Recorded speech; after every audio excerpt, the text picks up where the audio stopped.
हमारे चैनल में आपका बहुत बहुत स्वागत है। नमस्कार। आज मैं आपको सुनाने वाली हूँ बृहस्पतिवार की व्रत कथा। तो बृहस्पतिवार की व्रत कथा सुनने से पहले अगर आप मेरे चैनल पर नए हैं तो पहले चैनल को सब्सक्राइब करें और वीडियो को लाइक शेयर अवश्य करें।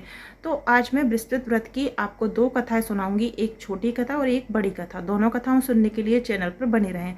तो आइए वीडियो शुरू करते हैं।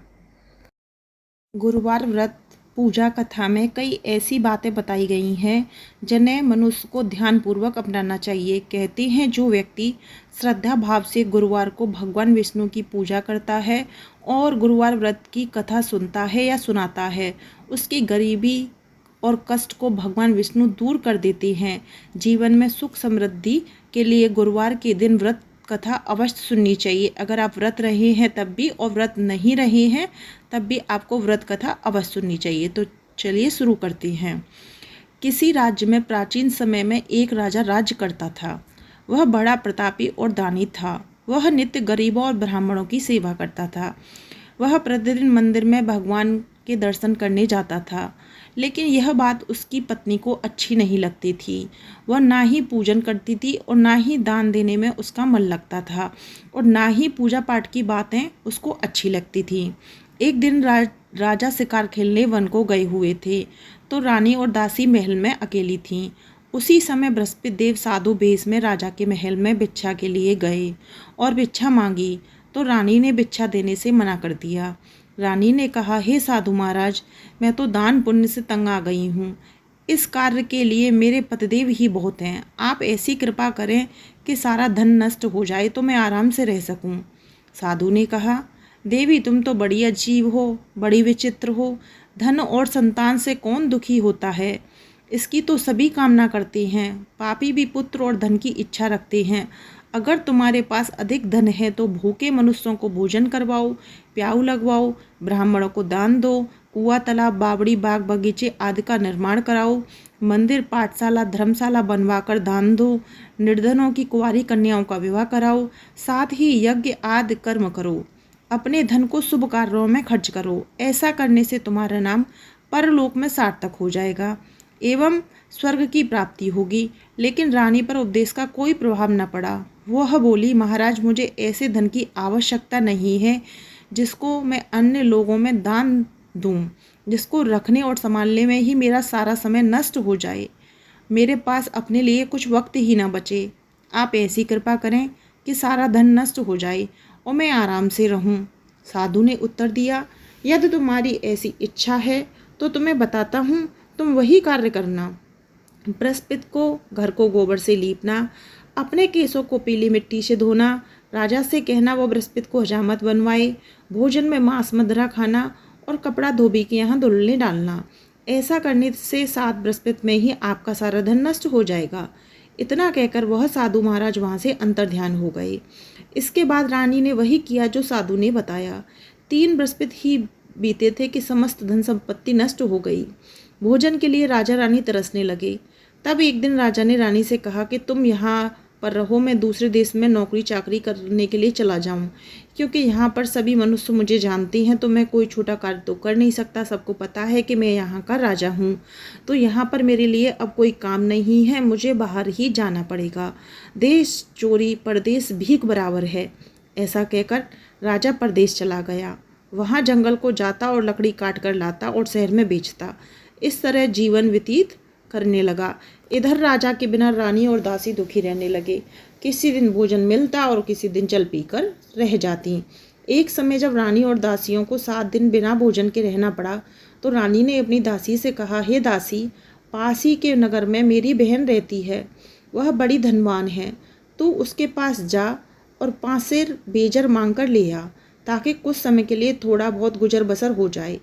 दासी रानी की बहन के पास गई। उस दिन बृहस्पतिवार था। रानी की बहन उस समय बृहस्पतिवार की कथा सुन रही थी। दासी ने रानी की बहन को अपनी रानी का संदेश दिया, लेकिन रानी की बहन ने कोई उत्तर नहीं दिया। जब दासी को रानी की बहन से कोई उत्तर नहीं मिला तो वो बहुत दुखी हुई। उसे क्रोध भी आया। दासी ने वापस आकर रानी को सारी बात बता दी। सुनकर रानी ने कहा, दासी, इसमें उसका कोई दोष नहीं है। जब बुरे दिन आते हैं तब कोई सहारा नहीं। अच्छे बुरे का पता तो विपत्ति में ही लगता है। जो ईश्वर की इच्छा है होगा वही। यह सब हमारे भाग्य का दोष है।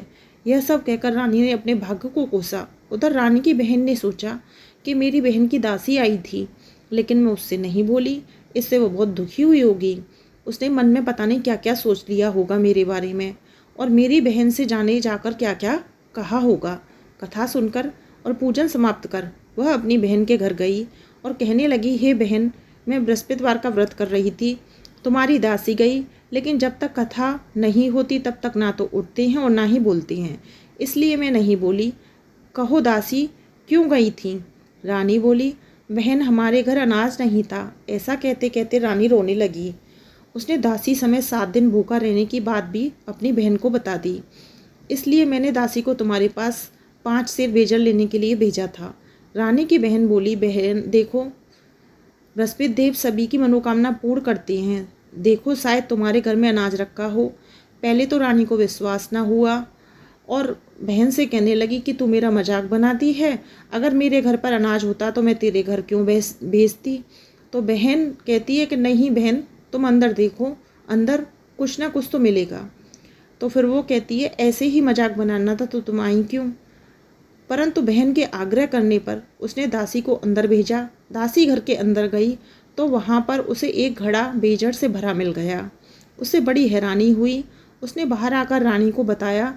दासी रानी से कहने लगी, हे रानी, जब हमको भोजन नहीं मिलता तो हम व्रत ही तो करते हैं, इसलिए क्यों ना इनसे व्रत और कथा की विधि पूछ ली जाए, हम भी व्रत किया करेंगे। दासी के कहने पर रानी ने अपनी बहन से बृहस्पति व्रत के बारे में पूछा। उसकी बहन ने बताया, व्रत में चने की दाल, गुड़ और मुनक्का से विष्णु भगवान का केले के वृक्ष की जड़ में पूजन करें तथा दीपक जलाएं और कथा सुनें। उस दिन एक ही समय भोजन करें।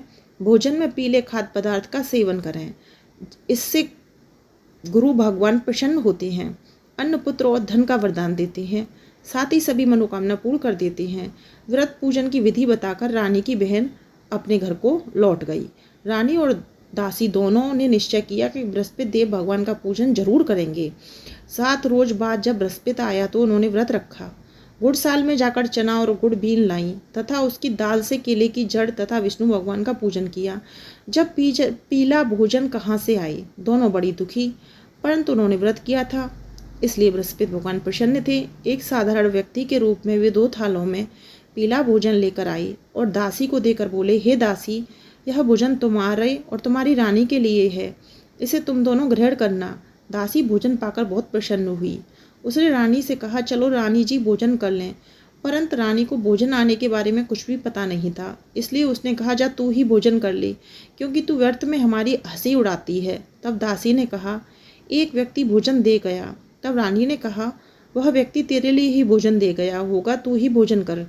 तब दासी ने कहा, वह व्यक्ति हम दोनों के लिए 2 थालों में सुंदर पीला भोजन दे गया है, इसलिए मैं और आप दोनों ही साथ भोजन करेंगे। यह सुनकर रानी बहुत प्रसन्न हुई और दोनों ने गुरु भगवान को नमस्कार कर भोजन किया। इसके बाद से वह प्रत्येक बृहस्पतिवार को गुरु भगवान का व्रत और पूजन करने लगी। बृहस्पति भगवान की कृपा से उनके पास धन आ गया, लेकिन रानी फिर पहले की तरह आलस करने लगी। तब दासी बोली, देखो रानी, तुम ध्यान से सुन लो मेरी बात। पहले भी तुम इस प्रकार ही आलस करती थी, तुम्हें धन रखने में कष्ट होता था, इस प्रकार सभी धन नष्ट हो गया। अब बृहस्पति भगवान की कृपा से धन मिला है, तुम फिर से आलस कर रही हो और फिर वही काम कर रही हो जो पहले तुम कर चुकी हो। बड़ी मुसीबतों के बाद हमने यह धन पाया है, इसलिए हमें दान पुण्य करना चाहिए। अब तुम भूखे मनुष्यों को भोजन करवाओ, प्याऊ लगवाओ, ब्राह्मणों को दान दो, कुआं, तालाब, बावड़ी और बाग बगीचे आदि का निर्माण कराओ, मंदिर, पाठशाला और धर्मशाला बनवाकर दान दो, निर्धन की कुंवारी कन्याओं का विवाह कराओ, साथ ही यज्ञ आदि कर्म करो। अपने धन को शुभ कार्यों में खर्च करो, जिससे तुम्हारे कुल का यश बढ़ेगा और स्वर्ग प्राप्त होगा और पितर प्रसन्न होंगे। तो रानी दासी की तरफ देखती है। दासी की बात मानकर रानी शुभ कर्म करने लगी, उसका यश फैलने लगा। एक दिन रानी और दासी आपस में विचार करने लगी कि न जाने राजा किस दशा में होंगे, उनकी कोई खोज खबर भी नहीं है। उन्होंने श्रद्धापूर्वक बृहस्पति भगवान से प्रार्थना की कि राजा जहाँ कहीं भी हो शीघ्र वापस आ जाएं। उसी रात्रि को बृहस्पति देव ने राजा को सपने में कहा कि हे राजा, उठ, तेरी रानी तुझको याद करती है, अपने देश को लौट जा। राजा प्रातःकाल उठा और जंगल से लकड़ी काटने के लिए जंगल की ओर चल पड़ा। जंगल से गुजरते हुए विचार करने लगा कि रानी की गलती से उसने कितने दुख भोगने पड़े। राजपाट छोड़कर जंगल में आकर रहना पड़ा, जंगल से लकड़ी काटकर शहर में बेचकर गुजारा करना पड़ा और अपनी दशा को याद करके व्याकुल होने लगा। उसी समय राजा के पास बृहस्पति देव साधु के वेश में आकर बोले, हे लकड़हारे, तुम इस सुनसान जंगल में किस चिंता में बैठे हो, मुझे बतलाओ। यह सुनकर राजा के नेत्रों में जल भर आया। साधु की वंदना कर राजा ने अपनी संपूर्ण कहानी सुना दी। महात्मा दयालु थे, वे राजा से बोले, हे राजा, तुम्हारी पत्नी ने बृहस्पति देव के प्रति अपराध किया था, जिसके कारण तुम्हारी यह दशा हुई है। अब तुम चिंता मत करो, भगवान तुम्हें पहले से अधिक धन देंगे। देखो, तुम्हारी पत्नी ने बृहस्पतिवार का व्रत शुरू कर दिया है। अब तुम भी बृहस्पतिवार के व्रत में चने की दाल, गुड़ और मुनक्का से विष्णु भगवान को केले की वृक्ष की जड़ में पूजन करो तथा दीपक जलाकर कथा सुनो। उस दिन एक ही समय भोजन करना, लेकिन भोजन में पीले खाद्य पदार्थ का सेवन जरूर करना। भगवान तुम्हारी सब मनोकामना पूर्ण करेंगे। साधु की बात सुनकर राजा बोला, हे प्रभु, लकड़ी बेचकर तो इतना पैसा भी नहीं बचता जिससे भोजन के उपरांत कुछ बचा सकूं। मैंने रात्रि में अपनी रानी को व्याकुल देखा है। मेरे पास कोई साधन नहीं जिससे उसका समाचार जान सकूं। फिर मैं कौन सी कहानी कहूँ, यह भी मुझे मालूम नहीं है। साधु ने कहा, हे राजा, मन में बृहस्पति भगवान का पूजन व्रत का निश्चय करो, वो स्वयं तुम्हारे लिए कोई राह बना देंगे। बृहस्पतिवार के दिन तुम रोजाना की तरह लकड़ियां लेकर शहर में जाना। तुम्हें रोज से दुगना धन मिलेगा, जिससे तुम भली भांति भोजन कर लोगे। तब बृहस्पति देव की पूजा का सामान भी आ जाएगा। राजा ने ऐसा ही किया और उसको मनवांछित फल की प्राप्ति हो गई। इस प्रकार से जो भी यह कथा पढ़ता है, सुनता है, उसके सभी मनोरथ पूर्ण हो जाते हैं। तो यहाँ बृहस्पति व्रत की एक कथा समाप्त होती है। तो आइए अब दूसरी कथा शुरू करते हैं। प्राचीन समय की बात है। एक नगर में एक बड़ा व्यापारी रहता था। वह जहाज़ों में माल लदवाकर दूसरे देशों में भेजा करता था। वह जिस प्रकार अधिक धन कमाता था, उसी प्रकार जी खोलकर दान भी करता था। परंतु उसकी पत्नी अत्यंत कंजूस थी। वह किसी को एक दमड़ी भी नहीं देना चाहती थी। एक बार सेठ जब दूसरे देश व्यापार करने को गया तो पीछे से बृहस्पति देव ने साधु वेश में उसकी पत्नी से भिक्षा मांगी। व्यापारी की पत्नी बृहस्पति देव से बोली, हे साधु महाराज, मैं ऐसे दान पुण्य से तंग आ गई हूँ। कोई आप ऐसा उपाय बताएं जिससे मेरा ये सारा धन नष्ट हो जाए और मैं आराम से रह सकूं। मैं यह धन लुटता हुआ नहीं देख सकती। बृहस्पति देव ने कहा, हे देवी, तुम बड़ी विचित्र हो। संतान और धन से कोई दुखी होता है? अगर अधिक धन है तो इसे शुभ कार्यों में लगाओ। कुंवारी कन्याओं का विवाह कराओ, विद्यालय और बाग बगीचों का निर्माण कराओ। ऐसे पुण्य कार्य करने से तुम्हारा लोक परलोक सार्थक हो जाएगा। परंतु साधु की इन बातों से व्यापारी की पत्नी को ना तो खुशी हुई और ना ही दुख हुआ। उसने कहा, मुझे ऐसे धन की आवश्यकता नहीं है जिसे मैं दान में देती फिरूं। तब बृहस्पति देव बोले, यदि तुम्हारी ऐसी इच्छा है तो तुम ऐसा करना। 7 बृहस्पति घर को गोबर से लीपना, अपने केसों को पीली मिट्टी से धोना, केस को धोते समय स्नान करना, व्यापारी से हजामत बनाने को कहना, भोजन में मांस मदिरा खाना, कपड़े अपने घर धोना। ऐसा करने से तुम्हारा सारा धन नष्ट हो जाएगा। इतना कहकर बृहस्पति देव अंतर्ध्यान हो गए। व्यापारी की पत्नी ने बृहस्पति देव के कहे अनुसार 7 बृहस्पतिवार वैसा ही करने का निश्चय किया। केवल 3 बृहस्पतिवार बीते थे कि उसकी समस्त धन संपत्ति नष्ट हो गई और वो परलोक सिधार गई। जब व्यापारी वापस आया तो उसने देखा कि उसका सब कुछ नष्ट हो चुका है। उस व्यापारी ने अपनी पत्नी को सत्तापना दी और दूसरे नगर में जाकर बस गया। वहाँ वह जंगल से लकड़ी काट कर लाता और शहर में बेचता। इस तरह वह अपना जीवन व्यतीत करने लगा। एक दिन उसकी पुत्री ने दही खाने की इच्छा प्रकट की, लेकिन व्यापारी के पास दही खरीदने के पैसे नहीं थे। वह अपनी पुत्री को आश्वासन देकर जंगल में लकड़ी काटने चला गया। वहाँ एक वृक्ष के नीचे बैठ अपनी पूर्व दशा पर विचार कर रोने लगा। उस दिन बृहस्पतिवार था। तभी वहाँ बृहस्पति देव आए। बृहस्पति देव साधु के रूप में आए, सेठ के पास आए और बोले, हे मनुष्य, तू इस जंगल में किस चिंता में बैठा है? तब व्यापारी बोला, हे महाराज, आप सब कुछ जानते हैं। इतना कहकर व्यापारी अपनी कहानी सुनाकर रो पड़ा। बृहस्पति देव बोले, देखो बेटा, तुम्हारी पत्नी ने बृहस्पति देव का अपमान किया था, इसी कारण तुम्हारा यह हाल हुआ है। लेकिन अब तुम किसी प्रकार की चिंता मत करो। तुम गुरुवार के दिन बृहस्पति देव का पाठ करो। 2 पैसे के चने और गुड़ को लेकर जल के लोटे में शक्कर डालकर वह अमृत और प्रसाद अपने परिवार के सदस्यों और कथा सुनने वालों में बांट दो। स्वयं भी प्रसाद और चरणामृत लो। भगवान तुम्हारा अवश्य कल्याण करेंगे। साधु की बात सुनकर व्यापारी बोला, महाराज, मुझे तो इतना भी नहीं बचता कि मैं अपनी पुत्री को दही लाकर दे सकूं। इस पर साधु जी बोले, तुम लकड़ियां शहर में बेचने जाना, तुम्हें लकड़ियों के दाम पहले से चौगुने मिलेंगे, जिससे तुम्हारे सारे कार्य सिद्ध हो जाएंगे। उसने लकड़ियां काटी और शहर में बेचने के लिए चल पड़ा। उसकी लकड़ियां अच्छे दाम में बिक गईं, जिससे उसने अपनी पुत्री के लिए दही लिया और गुरुवार की कथा हेतु चना गुड़ लेकर कथा की और प्रसाद बांटकर स्वयं भी खाया। उसी दिन से उसकी सारी कठिनाइयाँ दूर हो गईं, परंतु अगले बृहस्पति को वो कथा करना भूल गया। अगले दिन वह राजा के यहाँ बड़े यज्ञ का आयोजन, पूरे नगर के लोगों के लिए भोज का आयोजन किया गया। राजा की आज्ञा अनुसार पूरा नगर राजा के महल में भोज करने गया, लेकिन व्यापारी व उसकी पुत्री तनिक विलंब से पहुँचे। अतः उन दोनों को राजा ने महल में ले जाकर भोजन कराया। जब वे दोनों लौटकर आए, तब रानी ने देखा कि उसका खोटी पर टंगा हार गायब है। रानी को व्यापारी और उसकी पुत्री पर संदेह हुआ। उसका हार उन दोनों ने ही चुराया है। राजा की आज्ञा से उन दोनों को कारावास की कोठरी में कैद कर दिया गया। कैद में पड़कर दोनों अत्यंत दुखी हुए। वहाँ उन्होंने बृहस्पति देवता का स्मरण किया। बृहस्पति देव प्रकट होकर व्यापारी को उसकी भूल का आभास कराया। उन्हें सलाह दी कि गुरुवार के दिन कैद खाने के दरवाजे पर तुम्हें 2 पैसे मिलेंगे, उनसे तुम चने और मुनक्का मंगवा कर विधि पूर्वक बृहस्पति देवता का पूजन करना। तुम्हारे सब दुख दूर हो जाएंगे। बृहस्पति को कैद खाने के द्वार पर उन्हें 2 पैसे मिले। बाहर सड़क पर एक स्त्री जा रही थी। व्यापारी ने उसे बुलाकर गुड़ और चने लाने को कहा। इस पर वह स्त्री बोली कि मेरे पास समय नहीं है। इतना कहकर वो चल पड़ी। थोड़ी देर बाद वो वहाँ एक और स्त्री निकली। व्यापारी ने उसे बुलाकर कहा कि हे बहन, मुझे बृहस्पति की कथा करनी है, तुम मुझे 2 पैसे का गुड़ चना ला दो। बृहस्पति देव का नाम सुनकर वह स्त्री बोली, हे भाई, मैं तुम्हें अभी गुड़ चना लाकर देती हूँ। मेरा इकलौता पुत्र मर गया है। मैं उसके लिए कफन लेने जा रही थी, लेकिन मैं पहले तुम्हारा काम करूँगी, उसके बाद अपने पुत्र के लिए कफन लाऊंगी। वह स्त्री बाजार से व्यापारी के लिए गुड़ चना ले आई और स्वयं भी बृहस्पति देव की कथा सुनी। कथा के समाप्त होने पर स्त्री कफन लेकर अपने घर गई। घर पर लोग उसके पुत्र की लाश को राम नाम सत्य कहते हुए शमशान ले जाने की तैयारी कर रहे थे।